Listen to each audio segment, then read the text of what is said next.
One thing strange I haven't made a video on is our 2018 Settloan Cupra 300 DSG. Main reason, we've had it, what, 7 months? Something like that. Yeah, 7 months. Got rid of the black one, a 280 manual, for horrible reasons. Mainly water pump went, common problem. Went into main dealer to have it done. Not under warranty. Main dealer could just do it quicker than any other specialist because I don't want any garage fiddling with these cars. And we went up to Alex's brothers up Blackburn. We live in Stoke-on-Trent, so that's what, an hour and a half drive. It was Christmas Eve because we went up there dropping off presents and, you know, doing all that stuff. On the way back on the M6, blow coolant. Like, come on, like, what's this? Must be an air bubble because I've just had the water pump done by main dealer. So I pull into Charnock Richard Services, whatever, yeah, Charnock Richard Services, and there's no coolant in there at all. Christmas Eve, 10 o'clock at night. I just bought a load of Buxton water, chucked it in, got it back. As soon as they opened after Christmas, actually next year, I think it was like the 4th of January when they opened.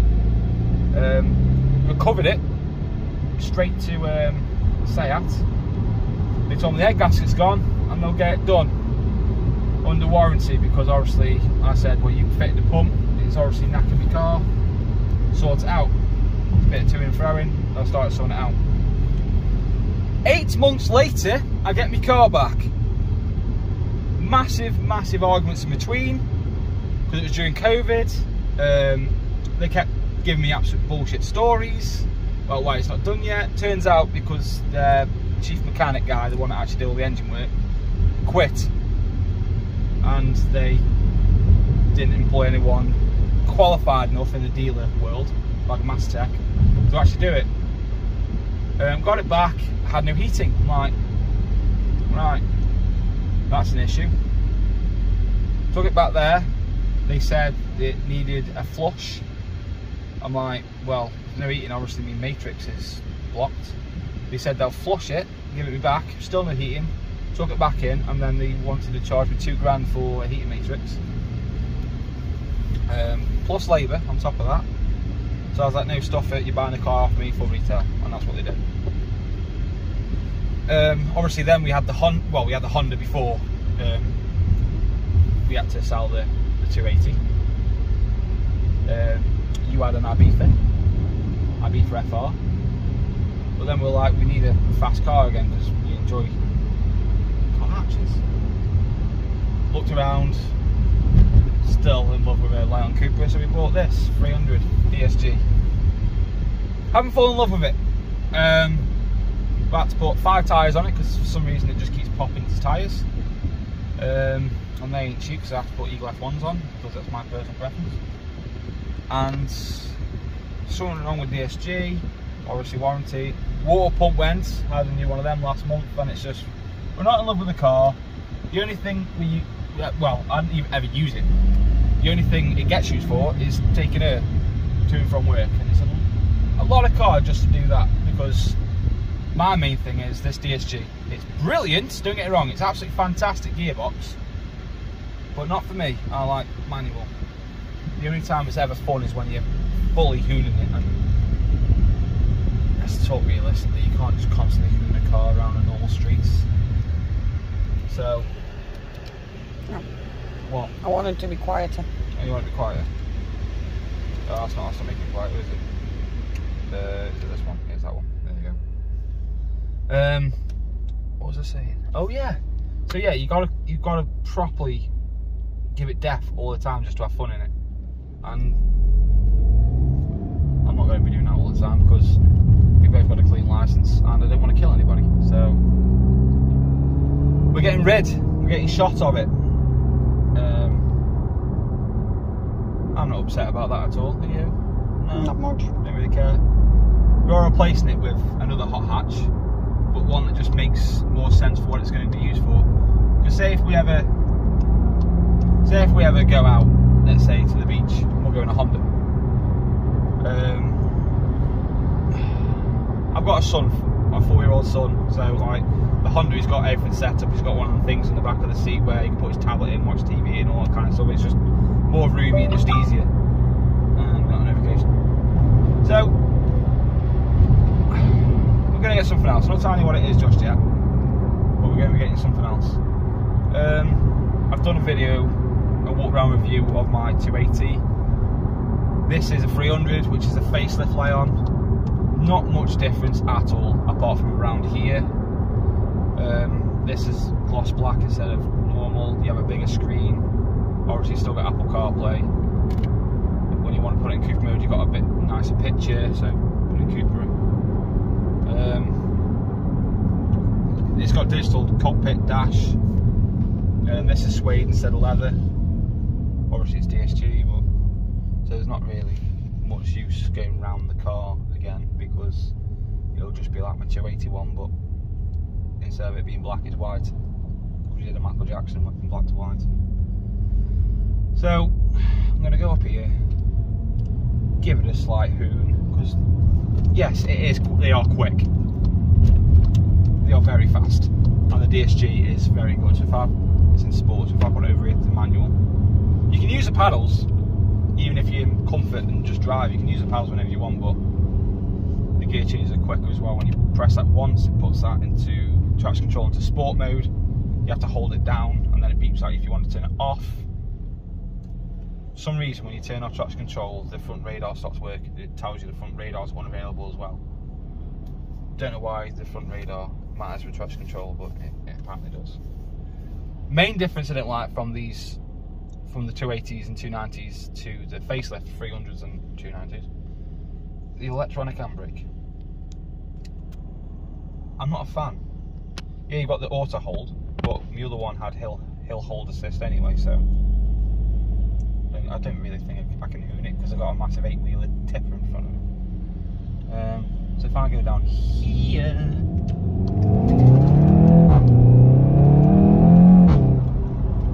like that. So it's good. DSG is fantastic. It's just, I'm a bit old school. Do you get them people that go, oh, nothing's going to beat a manual? Yes, the DSG is a lot faster than manual. I don't care what anyone says. This fast road track, anything like that, will shit all over a manual. Don't care who's driving it. But I just have more enjoyment with a manual car. Like, I'm a bit sad. I love a manual downshift. When you've got that downshift just right, you have a little smile to yourself inside, like, yeah, I'm the man. I'm a racing driver. But this, you just go, and then go. Which, like I say, it's a fantastic gearbox. I'd say one of the best gearboxes on the market that isn't in a freaking 100 grand plus car. But I'm just sad, old school, boring. I'm going to overtake these now. Go.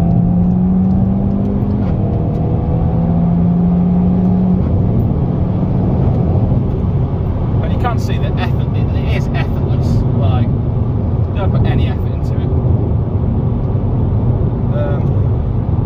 I find it a bit odd that the pre-facelift had this 6-speed DSG, same with the Golf, but the facelift Golfs, the 7.5s, and the Audis, they have the, is it 7-speed DSG, but the Cupras are the only ones that have still got the 6-speed. I don't get that. Everyone says that the 6-speed's a stronger box, but there's a, oh my god, why is it actually like this? But so if the 6-speed's a stronger box, while the other one's gone to the 7-speed.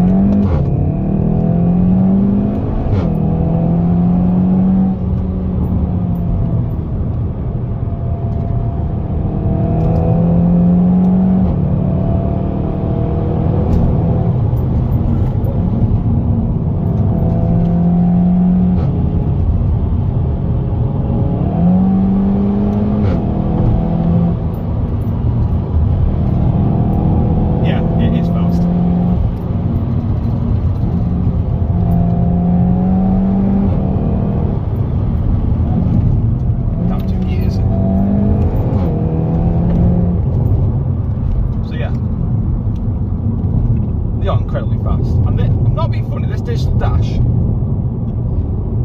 very nice, but I found myself just using all the time the standard gauge setup, because you go to the view, you've got all these different buttons here, you've got all this, like you can go across, you can get it to a big map, which is pretty cool, but at the same time, you've got Apple CarPlay with Google Maps, so I'll always use, let's get rid of that, I'll always use Google Maps, and I'll never use that.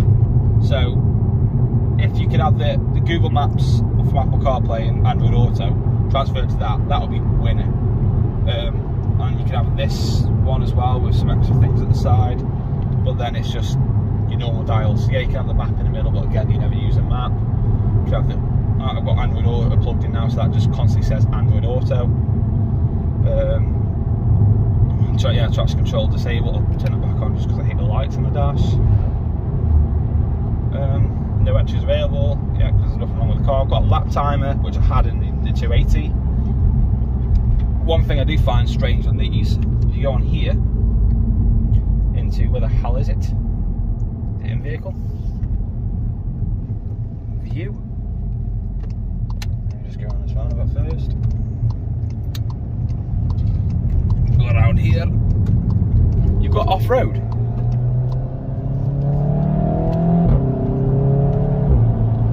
So you've got off-road view, which tells you all sorts of rubbish, and you can change it to whatever you want. Like you've got a compass, you've got a thing that's oil temperature, which is pretty good. You get that on sport. You've got coolant temperature. Yeah, that's your what do you call it, off-road terms? That's how high you are from sea level. So we're 449 foot above sea level. Got tyre, I don't know what that is. I think that is tyre wheel position. I don't know. I'm not an off-road person. I had to look at Mighty Car Mods for that, because they are the #1 off-road channel in the world. We go around here. You got the sport, which obviously gives you your dials for your turbo boost and all that stuff. So if I come around here, around this corner, give it a bit of a hoon.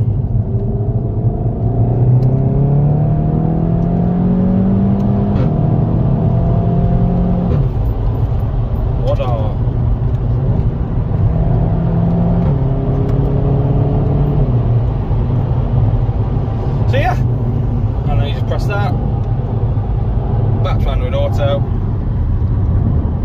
So, as a car, they are, especially for money for value, because you compare this to like a Mark 7.5 Golf GTI or an Audi S3 or Golf R or anything like that, you get a crap ton for your money. Obviously it is a Seat, so it is a bit cheaper in places than Golf, especially Audi. But I still love them. It's just, I think we'd be having a completely different conversation if it was manual and a cyclist. Completely different conversation if it was manual. But yeah, it's just a lot of money to be sitting on the drive or taking Alex to work and back. Like we've done about, in this 7 months, we've done about, what, 2,000 miles? Which is nothing. We've done about 9,000 in the Honda in the same amount of time. And if you want to just drive normally, just put it like that. Because it's a Cupra, it's automatically in sport mode, and you just flick it down like that, then it's a drive. So yeah, it's going. And I'll show you what it's getting replaced with shortly. Right, and so, got a microphone. So, plan is now to get rid of this. Well, go pick up the other car, get rid of this. So, main differences between the Cupra 280s and 90 pre-faceless and the faceless 300 and 290s and Luxes. You got a bumper, just like the other one, but not as nice. Got headlights, just like the other one, but not as nice. Got wheels, which I'm a bit, they're nice. That's a nice landing. But they're nice, but they're not as good as the 290s. Again, rear bumper, not as nice. Rear lights, I actually prefer them because, well, they look a bit more shocking and pointy, and also the indicators. So if I'll go put the ASs on in here, the indicators are a bit nicer. Oh, and on the front as well, the indicators are whole entire DRL, daylight running lights. So, gonna get rid of this and get the other car, which you don't know what it is yet, and you're not going to find out until I get it. So, I'll buy a Cupra. This will be the first time since 2014 which I won't own a Cupra. Apart from the little, like, 2 months between the black one and this one. But yeah, see, whole entire DRL. I don't know what else to say. I'm a bit nervous, really. Is this a mistake? Doubtful. Fuck it, I'm not even liking the car. So, see you again soon. Voila! Mark 6 Golf GTI in Monsoon Grey. Well, it's nice. It's fast. Sounds good. One thing I don't like, which is going to be changed. Monza wheels! Misa no like it. So yeah, it's 3-door, obviously 2-litre turbo GTI, 210, 215 brake horsepower, as per usual. So we're going to be playing with it. We've already put the mighty wind deflectors on.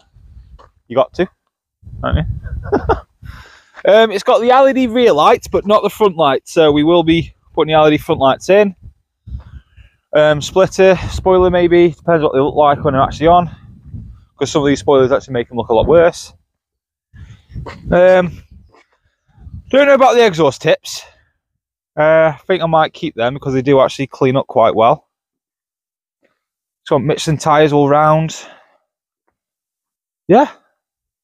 I know it's like a couple of days since I did the other half of this video, but we bought it and the alternator died. I'd put an alternator on it already. Good sign for ownership. But yeah, so we'll go through modifications on it when I do them, when I can be arsed, and do a review of the car. Other than that, it's full leather, heated, very nice steering wheel. The head unit's out of date, obviously we need to update that for Apple CarPlay, Android Auto, you know, blah blah blah. And it's manual.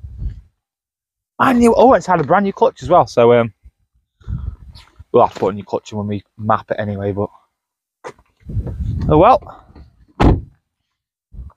Winning.